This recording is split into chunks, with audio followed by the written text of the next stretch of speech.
শান্তি আছে? হ্যাঁ, একটা দিনও এই বাড়িতে আসছি পরে শান্তি নাই। নিজে নিজে পন্ডিতে করছি, এখন তো বাপ মারে কিছু কইতেও পারি না। কিছু করার কোনো উপায় আছে?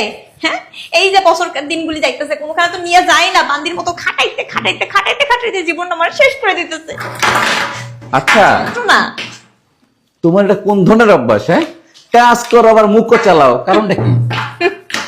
কাজ করার মুখ চালাও, মুখ দিয়ে তো খুব কইয়া দিলা। হ্যাঁ, মুখ চালাবে না কি করবে? তোমার মতো বেড়া মানুষ যার কপালে জুড়ছে, হ্যাঁ, তার তো মুখ চালাইতে হবেই। মুখ চালানো ছাড়া তো কোনো উপায় নাই। কেন? হ্যাঁ, আমি যে তোমার ঘর সংসারে যে আসছি, বাপ মা দিলে তো তাও বাপ মানে কিছু কইতে পারতাম। হ্যাঁ, নিজে নিজে পন্ডিত করে যে আসছি, এর জন্যই তো এই ফল আমার ভোগ করতে হইতেছে। হ্যাঁ, কেন আমার দিয়ে কেন এত খাটাও? একটা কাজের লোক রাখতে পারো না? পারো না একটা কাজের লোক রাখতে? হ্যাঁ, আবার বলে যে মুখ চালাও। মুখ না চালায় কোনো উপায় আছে? এটা এমন কি কাজ করো তুমি? সারাদিন কি কাজ করো? হ্যাঁ, কি কাজ করো? কোনো কাজ করি না। তুমি তো আমার রাজরানীর মতো, রানীর মতো তুমি আমার সিংহাসনে বসায় রাখছো। আমি তো শুধু বৈশা বৈশা গিলি, তাই না?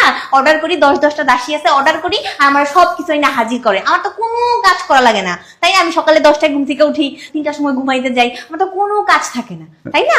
সারাদিন খালি বসে বসে আরাম করি আর মুখ চালাই। খালি মুখই চালাও? হ্যাঁ, খালি মুখই চালায়। আর বাসা তো তোমার ওই যে আছে না, আরেকজন আছে না, সে সব কাজ কাম করে। হ্যাঁ, আবার লজ্জা লাগে না কথা কইতে? বেহায়া নির্লজ্জ তোমার মতো বেড়া মানুষ যার কপালে জুড়ছে, তার কাজও করা লাগবে, মুখও চালাইতে হবে। মুখ না চালাইলে কোনো উপায় নেই। কপাল আমার, কপাল কপাল দোষে আমি এই জায়গায় পড়ছি।